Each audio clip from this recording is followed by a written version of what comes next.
In 2034, the Winter Olympics return to Utah, and everybody is hyped. But what if I told you that this singular event could transform Utah forever? And this could be for the better or for the worse. Most people consider the Olympics a celebration of sports and culture and pride in your nationality and all of the things, but it's so much more than that. It's not just about the sports, it's not just about the events that are playing out. And ultimately, the Olympics transformed the host city forever.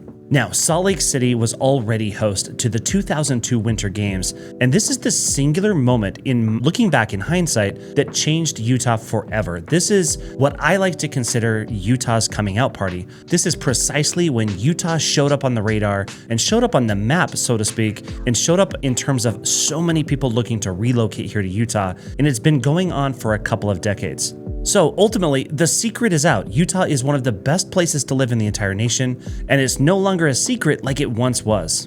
Now, I've studied past Olympics as well as their host cities, from Salt Lake City to Los Angeles to Beijing to Sochi and everything in between.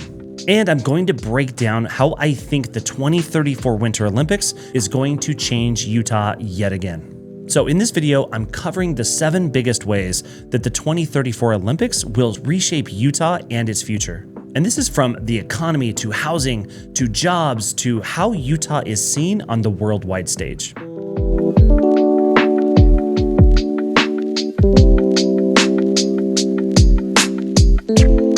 Now, the first talking point that I want to cover is the economic boom that can, not always, but can be provided by hosting the Winter Games. Now, this Olympic boom myth that goes on has been proven to be unsuccessful host city after host city after host city. Most Olympic cities lose money. In fact, the 2002 Winter Games held in Salt Lake City is widely considered as one of the most successful operations and hosting of the Olympics in the modern era. And unlike most Olympics, the 2002 Winter Games actually made money. There was a surplus. This is very unlikely to happen in any other city, but as I always say, Utah does things very differently, both from a fiscal perspective as well as organizationally and how we show up as an industrious people altogether. But 2034 is still a little bit of ways away, and let's be honest, a lot has changed since 2002 when Salt Lake City last hosted the Olympics. 2034 is a completely new era, a new global economy that wasn't the same in 2002. Remember, the internet was still very, very young by the time those games actually took place, and things are so different today. We also have to deal with inflation and all of the other challenges, from geopolitical problems to other things happening throughout the world. And while some of these things are not new, we've seen turmoil around the world for centuries. What I do want to point out is that we don't exactly know what's going to happen in 2034. Are the 2034 Olympics going to provide the boom to Utah's economy like the 2002 games did?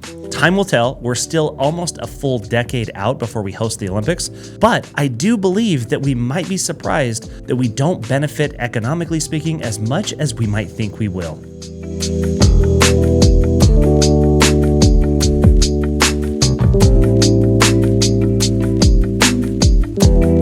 Okay, next, let's talk about the housing crisis effect and how the Olympics may or may not play a big role in this. Now, it's no secret that most places around the country that are in economically growing states with populations that are increasing not only from a healthy balance of inside growth, but also in migration from people that are moving from out of state into that state, we see the benefits of this happening all across certain regions of the country, but those are also the regions that are hit the fastest when the economy tends to turn the other direction.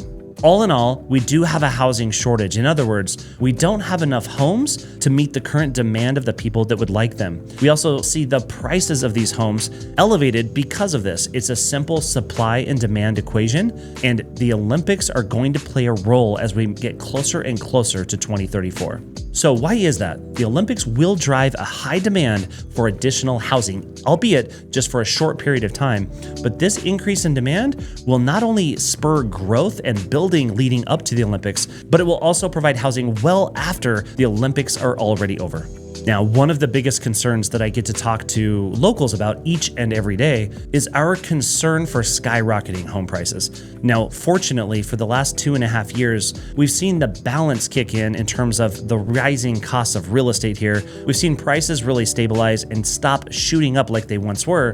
But this is a major concern for not only people who already live here, but for those that are moving here as well. In fact, I would argue that this is the greatest threat to Utah's future if we cannot provide an environment where our children and grandchildren can also live in this very place. They are far more likely to end up moving elsewhere. Now, what does that do? It breaks apart the fabric of our communities and those familial ties and friendships that we'd so desperately need to create the best community possible.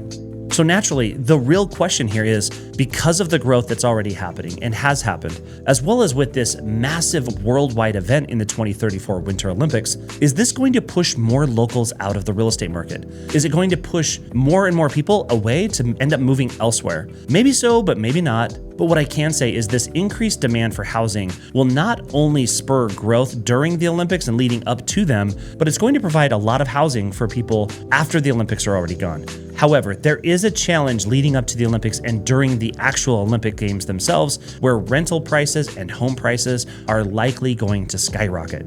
Now, we've seen this in many cities across the country, and we even saw it here in the 2002 Winter Olympics. A lot of people took their homes, took their properties, and they rented them out during that period of time, and they cashed in big. It's fair to say that a lot of people that have real estate up and down the Wasatch Front and in the Park City area and in and around Salt Lake City are likely going to rent out their properties during those few weeks during the Olympics to make sure that they can capitalize as much as they can while the Olympics are in town. Now, all of this is to say that the Olympics could have a major impact on Utah's housing economy, but some experts predict that rents could double here in many areas, especially those areas that are really desirable for the people that are visiting because of the Olympics.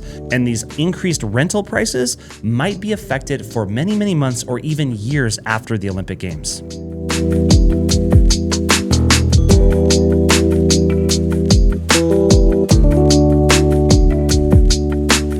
Okay, next, let's talk infrastructure. Now, when we rewind the clock and go back to the 2002 Winter Olympics, Utah built all of the venues that were needed to host the Winter Games. And unlike so many cities across the world that prepare themselves to host the Olympics, whether it be the Summer Games or the Winter Games, those venues are built, they are used for just a brief period of time, and then they are just laid in disrepair and they just literally crumble and fall apart. Because the cities that built them, the entities that built them, are not maintaining them because there's no need for them after the Olympics. And look, Olympic cities invest billions upon billions of dollars to build these amenities and these venues. So why is this? This seems so incredibly wasteful. And the cool thing is, in Salt Lake City, when we hosted the Winter Games, each and every venue that was built for those Winter Olympics is still utilized, maintained, and improved upon. And that goes for the stadium where the opening and closing ceremonies were. In fact, that stadium, Rice-Eccles Stadium, has been built out and improved upon just in the most recent couple of years as well, all the way to the Delta Center that was the host venue for figure skating as well as many other events, to an Olympic Oval, to all of the different little venues and ski venues around the state, including the Utah Olympic Park, which is still a major attraction for not only people that want to come visit, but for those who train for the Olympics and world events each and every year. So, in light of talking about venues, Utah is already in a really great position. In fact, we really don't have to build very much to be prepared for those Winter Games. We've already seen major investments in many of the areas and the ski resorts that are going to be hosting many of these events during the Winter Games. One of my favorites is Snow Basin. I think Snow Basin is poised to be a very incredibly attractive host venue for many of the Olympic events during the Winter Olympics. And so, in summary, with respect to the venues, Utah is well positioned, in fact, better positioned than any other host city for the Winter or the Summer Games. And while we're on this topic of these incredibly expensive venues that are built to host the Olympics, I do think, this is maybe just my personal opinion, but I think in the future, it would be fair to say that it might be a better way to go to select 3 or 4 or maybe up to 5 host cities for both the winter games and the summer games, and then put those on rotation. Because to build out these venues and just let them fall apart and crumble, as we've seen happen all over the world, seems like just such an incredible waste of money, and the world could do so much more with the billions that are wasted on these venues around the world. And if this were to happen, I guarantee you Salt Lake City is going to land on that rotation in terms of a rotational host city for the Winter Olympics. This may or may not happen, but what we've seen in the last 20 to 30 years is these host cities have lost billions upon billions upon billions of dollars to the point where it just doesn't make sense anymore. And so time will tell if that actually plays out, but in my mind, I think that it very well might. Okay, let's shift our infrastructure talk away from venues and to other infrastructure that's required to be the host city of the Winter Olympics. Now, the first one on the list is the airport. We've recently seen Salt Lake City build one of the nicest airports, not only in America, but in the entire world. In fact, it was ranked as a top 5 airport in the entire world. So if you haven't flown into Salt Lake City International Airport recently, be in for a surprise, and a pleasant surprise at that, because the Salt Lake City International Airport is a beautiful, well planned out, and brand new, sparkling fresh new airport that is a really good gateway into my hometown in Salt Lake City. Other infrastructure development includes other public transportation, which we saw prior to the 2002 games in the building out of our light rail system here that we call TRAX. Now, the Utah Transit Authority that built this system is and has been expanding ever since the Winter Games in 2002, and I can definitely see more expansion coming leading up to the 2034 Olympics. My hope is that the light rail system could extend itself beyond just Salt Lake County and outside of the 1.3 million residents here in the Salt Lake Valley, maybe up northward and down southward into Utah County. We'll see if this actually happens, but I do believe that we're going to see infrastructure developments both with public transportation and specifically with TRAX and with the Frontrunner train, but also with other developments as well happening in and around the city. And one of those developments that I really think could be a major player in terms of receiving funding from the Winter Games is the Rio Grande Plan. Now, if you haven't seen my video on the Rio Grande Plan, just check it out on my channel. I just posted that video where I'm sharing exactly what this plan is and how it's absolutely going to transform the west side of Salt Lake City and create a transportation hub right here on the west side of Salt Lake City. And that Rio Grande Plan is something that I personally am super excited about. I would love to see this happen and to see that Rio Grande Depot be restored as a major player and force in our city would be really amazing to see. And as we talk about all of these billions of dollars that go into building venues, as well as the infrastructure to support the games, the question comes up, who pays for all of this? Is it taxpayers? Is it federal funding? Is it funding coming from the Winter Olympics? Or is it private capital? Well, the answer is all of the above. A little bit of everything kicks in to pay for these venues and to pay for this infrastructure. And as we saw 20 plus years ago, we see that the foresight in mind of putting that investment in this infrastructure is not only for just the 2 weeks during the Winter Olympics, but to serve us for decades well after they are over with. Now, I believe that the Winter Games coming could not only modernize Utah for the next 50 years, it could serve the people of Utah well beyond that, but it could also bury Utah in debt, as we've seen in so many other cities around the world.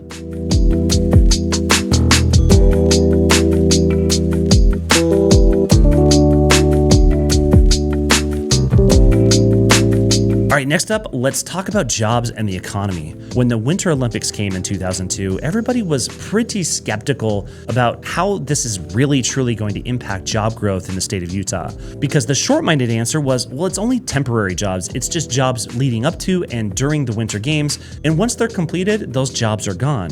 And beyond that, the global attention that is on the city itself for just a brief period of time will fade away. And that tourism effect or that tourism boom that we see is not going to last beyond the Olympics. And while parts of this answer are correct, in fact, with construction specifically, it's a massive influx of jobs and creation of a lot of economic output during that preparation period leading up to the games. And that's a major player in our economy because if we always have things that we're building, it's fueling the economy in so many ways. Construction is such a heavy player in terms of how an economy or a local economy is really functioning and behaving.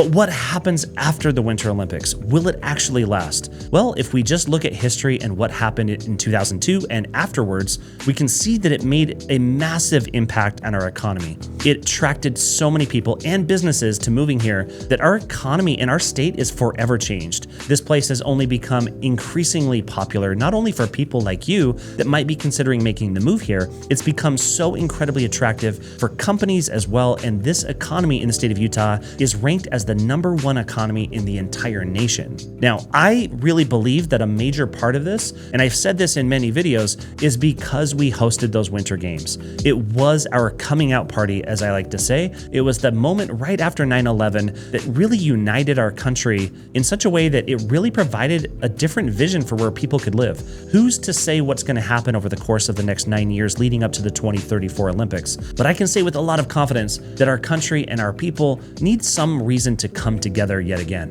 And I do believe that these Winter Games in 2034 are going to take Utah to another level, economically speaking, as well as job growth and everything else.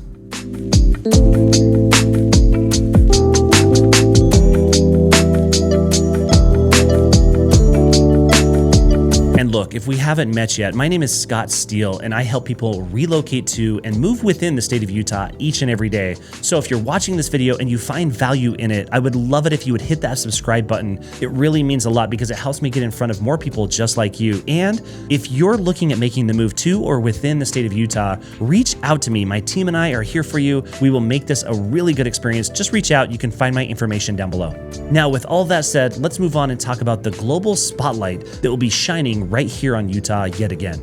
Utah's brand, so to speak, will go from regional recognition to international global recognition for how we not only host the Winter Games, but how it shows up on camera and in person.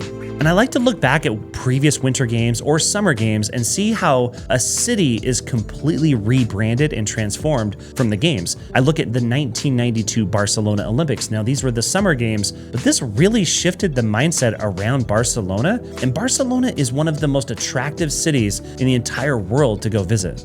And I would consider this a global brand transformation that was kicked off by hosting the Summer Olympics in 1992. And so how does that affect Utah? Well, I look at Utah as being a global brand for winter sports, not only for companies and manufacturers and anything to do with outdoors, specifically the winter sports. I also see how this is going to create opportunities to create a major player or a major hub in Utah being a potential permanent host city for the Winter Olympics that will attract so many more other things because of it. And all of this is to say that the Olympics themselves could be a catalyst for creating so much more attention and international business drawn to the state of Utah well beyond 2034.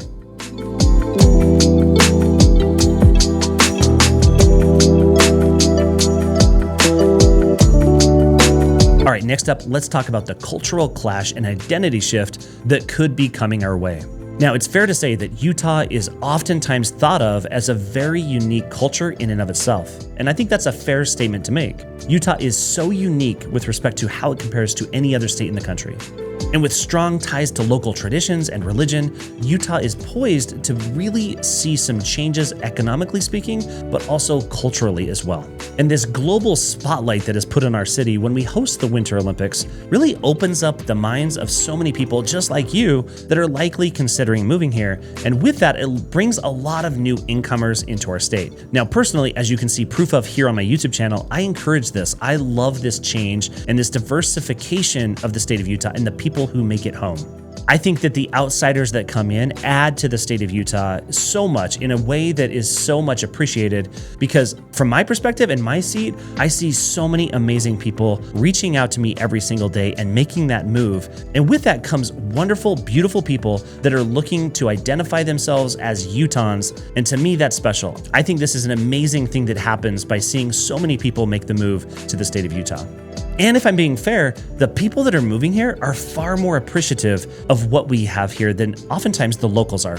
And this shows up in conversations that I have almost every single week, where people just show so much more gratitude and appreciation because they've come from somewhere where they don't have what we have here in Utah. Whether that's scenery and the beautiful outdoors to a more fiscally responsible run state, there's so many things to love about living here, and those that are moving here appreciate it. So if you're a local like me, just take a moment each day to just pause and look up at those beautiful mountains and appreciate them, and appreciate the fact that we live in one of the most beautiful and wonderful states in the entire country. Because ultimately, I think we could all use a little more gratitude. And so the next question is, will Utah begin to lose its identity? I don't think that it has or that it is, and I definitely don't think that the 2034 Winter Olympics will do that either. I do, however, think that the identity of Utah will be expanded and be more visibly accepted around the world, and more people will continue to make the move here. And in doing so, I think Utah can also embrace a more global culture, and seeing all the different cultures that come into the state of Utah and embracing that part of their culture as well.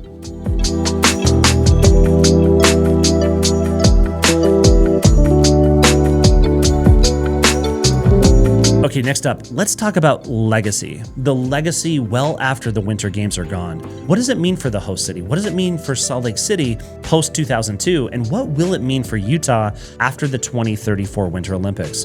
And we can really compare the stark contrast of how cities host the Olympics, from the 2002 Winter Games held here in Salt Lake City to the 2004 Summer Games held in Athens, where the venues are in ruins. But here in Salt Lake City, all of our venues are still well kept and maintained and improved upon.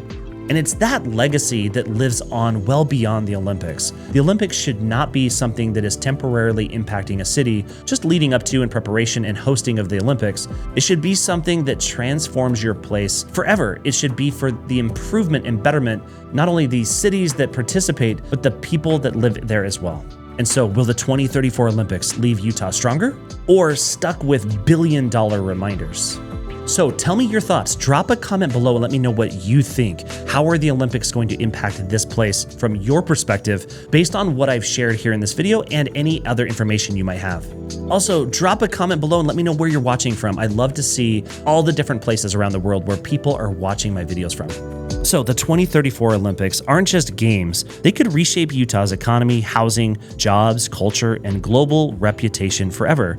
Now you know what's really at stake. It's not just about sports and the Olympics. It's about the future of the state of Utah.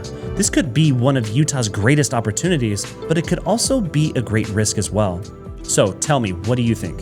And if you find that this type of content is valuable, I would love it if you hit that subscribe button. It means the world to me. Most people that watch my videos are not taking a minute just to subscribe. It would really mean a lot because it helps me get in front of more people just like you to answer your specific questions. Also, if you're looking to make the move to or within the state of Utah, my team and I would love to be your real estate resource of choice. You can reach out to me in the description below. You'll find my contact information. You'll also be able to book a video call with me in the link that's found in the pinned comment on this and every video. And if you're looking to learn more about life in Utah, watch more of these videos and check out this playlist next. And until the next video, thanks.